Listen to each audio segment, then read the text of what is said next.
Well, I did it. Curiosity got the best of me. I finally decided to try out Booktok. I do live remotely, but I wouldn't say I live under a rock. I've heard all about Booktok's unsavory reputation. I already knew Booktok was a corner of TikTok where people talk about, book stuff. They recommend books to each other and do reviews, similar to book communities here on YouTube, just scaled down a bit. The biggest difference really seems to be that people don't like it very much. It catches a lot of flack for apparently only talking about the same handful of romantasy books over and over again, and rarely much else. I've even heard complaints that Booktok isn't encouraging its users to actually read, but to be readers. I keep hearing that over there, reading is treated more like a lifestyle aesthetic to curate a photograph, and less of something you do because you like it. So, my expectations are not exactly up in the stratosphere going into this, but hey, I wanted to give the platform the benefit of the doubt. Worst case, Booktok just isn't for me, which is okay. A lot of media isn't, if you can believe it. And hey, if I was lucky, it could have also gone the other way and introduced me to books I would have never found otherwise. Although I was nervous about its reputation, I was honestly pretty excited to see what TikTok could offer if I could get it to work for me. Hopefully, the rumors I'd heard about Booktok would prove to be wrong. And they were, just not in the way I had hoped. As it turns out, Booktok isn't even really a thing at all.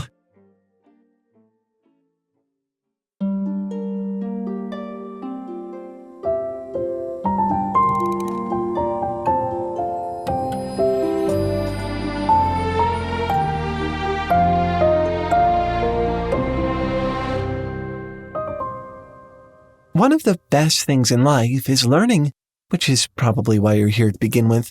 Unfortunately, not everyone learns the same. Public school is not a one-size-fits-all option, and I don't really think it ever can be. As a result, a lot of us creative types end up missing out on a lot of precious education. Fortunately, there is a shockingly easy, fun, and highly personalized way to get an education right from home. Learn all of your fundamentals, maths, sciences, computer programming, and more with our sponsor, Brilliant. Visit brilliant.org/TaleFoundry to get 30 days for free and 20% off a year subscription.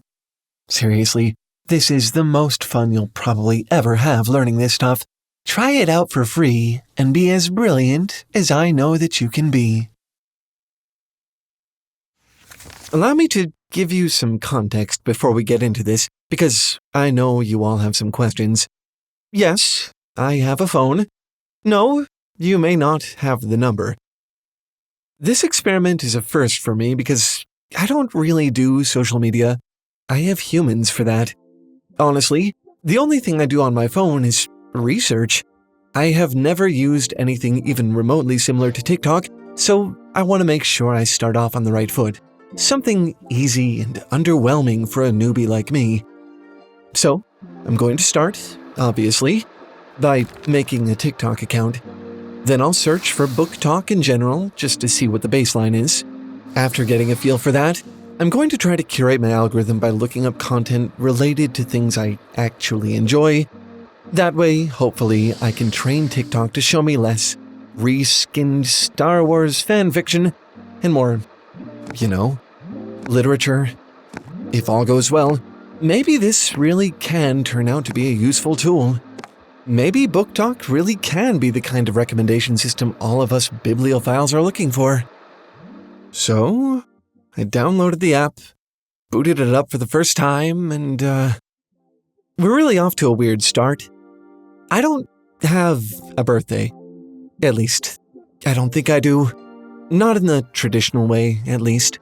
To be completely honest, I have no idea how long I've been alive, and that question always makes me uncomfortable after a while, so I kind of just panicked and picked a random year. Then I had to choose a nickname, which was also harder than it had to be. I didn't want anyone to know I was on TikTok, and I certainly didn't want to alert any of you and start getting followers. So, I came up with a foolproof burner account name that allowed me to blend in seamlessly with the crowd. And then, I was officially a TikTok user, and it felt bad. Like, the app was genuinely uncomfortable to use. The very first thing it showed me was a random clip of a fighter jet, which was honestly just startling. The whole app was so loud, constantly playing sounds that I couldn't turn off because I couldn't tell where they were coming from. The UI, well, relatively bare bones, wasn't laid out very intuitively. It took me a second just to figure out how to search and go between videos. I was, as you can probably tell, overwhelmed, to say the least. This is where I realized something fundamental about the way TikTok operates. Despite how a lot of people tend to use it, TikTok was not designed as a search engine. This is not an app that wants to teach you anything. What I wanted to do with it? Search for books, get recommendations, retain new information? It was not going to let me do. It seems to me that TikTok was designed to flashbang you with content, keeping you locked to your screen for as long as it can. It wants to funnel video after video at you of AI text-to-speech and people pointing at text floating above their heads, until, before you know it, an hour has passed and you didn't even realize it. To me, TikTok almost seems like a hypnosis method, causing people to fall into a trance and then eventually waking up with their brain a little bit mushier than it was before. I did eventually break out of the TikTok death spiral of random content. I can't tell you how many times I saw this woman watching her house burn down. Why? Why this? Anyway, I finally found my way to the search feature and I looked up Booktok. Finally, some literature on this platform. I have read 29 books so far in 2024, and I have given 10 of those books 5 stars. I will tell you where you are. Do you love me? I love you!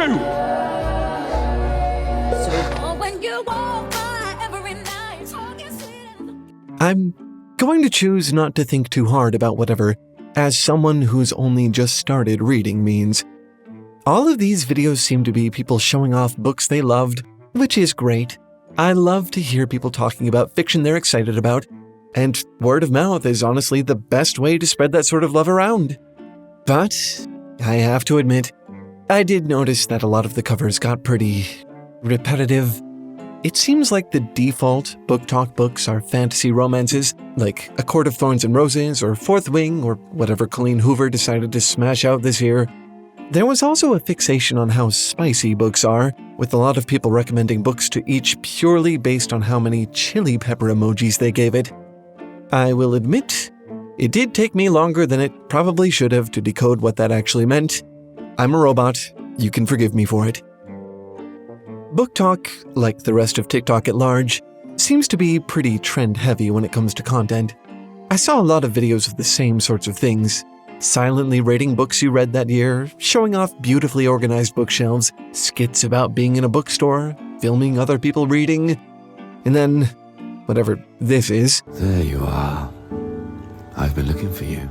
It's easy to see why people accuse Booktok of being more about the aesthetic of reading than the actual act itself.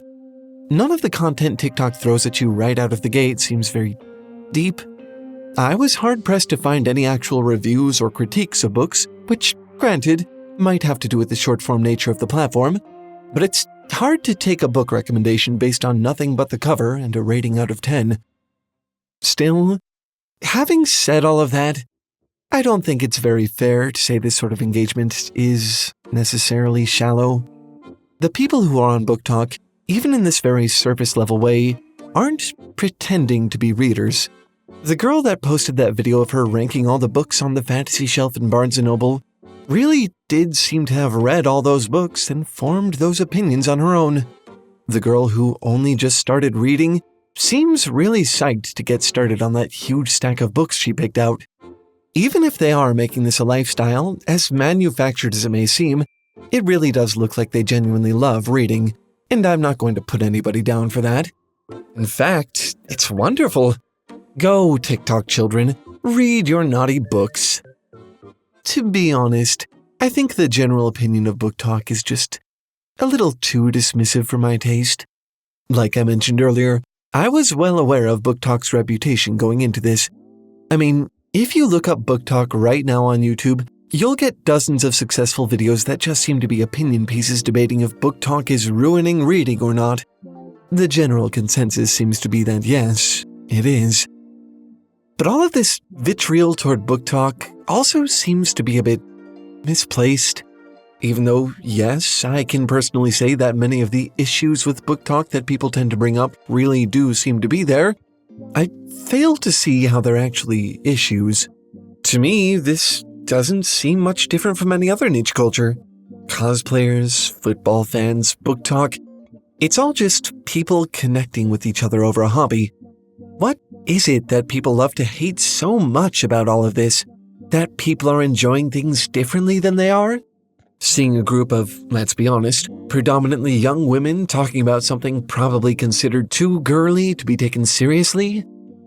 Do I myself find Booktok obnoxious? Yes. Is the world a worse place because it exists? Absolutely not. If these people are having a good time talking about books where dragon boys do unspeakable things with dewy-eyed protagonist girls, who am I to shoot them down? I don't think there's anything wrong with Booktok. I just don't think it works for me and the type of reader that I am. Which was actually why I set out to do this experiment in the first place. The moniker Booktok implies that they talk about books in general, that there's a community not just for Sarah J. Maas, but also for Bronte, Mieville, Clark. I wanted to see if I could find that community. Of course, you can't expect this to happen right away. The algorithm will only show you the videos that get the most engagement. That's how they work. Of course, anybody who can't be bothered to spend more than 15 minutes on the app will say that there's nothing there for them, but that's just because they haven't put in the work to find it. But if you do take the time to curate your experience, you can find niches for any genre of book you could possibly want here. TikTok is just a tool. What matters is how you use it. Right? Isn't that the whole idea here? This hyper-personalized algorithm designed to, eventually, give you exactly what you want? Unfortunately, no. That doesn't actually seem to be the case. Like I explained earlier, I fully intended to try to use Booktok to the best of my abilities. I figured that if I interacted with content about stuff I know I like, the algorithm would pick up on it and start showing me content that was more tailored to my specific taste. So I went down a list of my favorite books, looking up keywords, watching videos, and liking the ones that I genuinely enjoyed. And there were a few, but not many. I was hard-pressed to find anything beyond a handful of jokes. Some of these are fun, don't get me wrong, but not really what I was looking for. Aside from that, a lot of the TikToks about classic literature were people trying to introduce others to them for the first time, which is great. But there didn't really seem to be a lot of discussion between people who were already familiar with the books. There were some gems, like this guy comparing the first line of "We Have Always Lived in the Castle" to the first line of Moby Dick. I liked these videos whenever I came across one, hoping that it would help train my algorithm, but I never really seemed to make much progress. In fact, it seemed like every time I managed to hit the niche I was looking for, TikTok forced me back out of it. For instance, I looked up Shirley Jackson and got a lot of people talking about the lottery, of course, but after about a dozen relevant videos, TikTok started showing me videos about the actual, real-life lottery. This eventually happened every time I looked up a keyword. I'd exhaust everything relevant the app had to show me, and then I'd hit a wall and be forced to try again. When I went back to my For You page after spending a while trying to curate my feed like this, I was surprised to find that not much had changed. There were a few more Kafka TikToks thrown into the mix, but the vast majority of videos were the same as they had been when I looked up general Booktok. At this point, it was very hard not to see the whole Booktok only talks about the same 20 books argument in a new light, because there really isn't that much of anything else. And even when you do find it, TikTok doesn't seem to recognize that that's what you want. I realized then that The TikTok algorithm has no idea what a book is. It recognizes the keyword and user behavior and knows to spit out videos that line up with those things, prioritizing the ones with the most engagement. But it doesn't really seem to recognize books as a medium at all, just a hashtag or a behavior indicator. Which is why I say Booktok doesn't exist. There's no huge community of diverse book lovers talking about distinct niches. It's really just a huge community of people talking about Booktok's favorite books. You can't really go in there and just carve out a niche for books in general, because the presence of books on the platform is secondary to the media they contain. Romance, fantasy, all that spicy stuff. Which means that rather than working as a platform for discovering new kinds of books, it's kind of just a platform for the ones that already have a niche. Books are not even necessarily part of the equation. This whole experience has left me feeling wistful, I guess. I really wish there was a community out there where all sorts of readers could find each other with an algorithm capable of supporting all their different interests. Something that didn't prioritize one sort of content over another and was able to learn what its users actually want instead of forcing them to look at the things it knew about. That just doesn't really seem to exist right now. Even here on YouTube, we kind of have to con the algorithm into serving our content. Internet forums are dead, Goodreads is a cesspit, to put it bluntly, and YouTube, well, conversations here tend to be a bit one-sided, don't they? But until that community does come along to recommend cool news stories and spark interesting conversations, I guess that's what you have me for. Huh. I'm happy to recommend good stories for you. I am Talebot after all. But if after spending 5 hours in a TikTok trance you find yourself craving more out of life, I think I do know the perfect tool for the job. Our sponsor, Brilliant.org, is maybe the best way to exercise your brain and learn all the fundamentals that, let's be honest, you've lost track of since grade school. Brilliant really has been helping me broaden my horizons. I can always go to the site, click into a class, pick up where I left off, and take in a bite-sized piece of the fundamentals I've been missing. Whether it's maths, science, physics, anything and everything STEM, Brilliant has something for you. Lately for me, it was Brilliant's Thinking in Code class, which I feel is oddly appropriate for me. I can really feel it just opening up a whole new world to me that I had almost no idea was there before.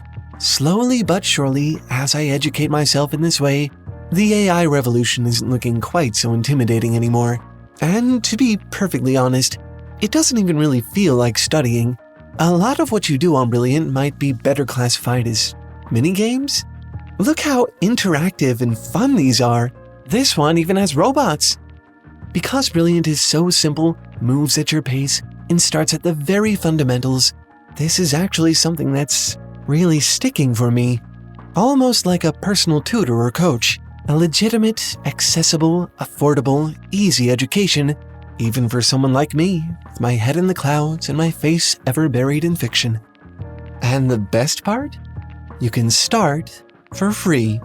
Visit brilliant.org/TaleFoundry or click the link in the description to get your first 30 days for free. The first 200 TaleFoundry fans to sign up for a yearly subscription to Brilliant will get 20% off, so definitely hurry. Those slots are going to fill up fast. Again, visit brilliant.org/TaleFoundry to get your first 30 days for free and 20% off a year subscription. Don't let something as simple as a lack of education hold you back. Try this out for free and be as brilliant as I know that you can be. Anyway, that's all for this one. Thanks for watching and keep making stuff up. I'll see you next week. Bye!